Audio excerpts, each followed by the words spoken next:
Қайырлы күн достар, бүгін біз сіздермен бірге өте дәмді шығатын тауық етінен сорпа дайындайтын боламыз.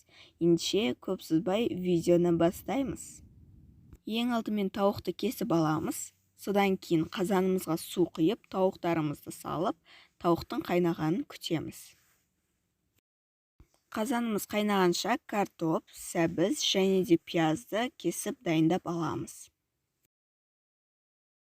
Содан соң болгарский перецті де қатты кішкентай қылмай тураймыз.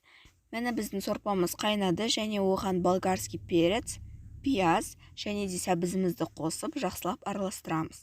Және де жарты сағат, яғни 30 минут бетін жауып қайнатамыз. 30 минуттан кейін картопымызды саламыз. Содан кейін дәміне байланысты тұз, бұрышымызды қосып жақсылап араластырамыз. Енді картопымыз дайын болғанша бетін жауып қайнатамыз. Картоптың пісуі үшін 40 минут кетті. 40 минуттан кейін лапшаны саламыз. Лапшамыз дайын болғаннан кейін біздің сорпамыз да дайын болады.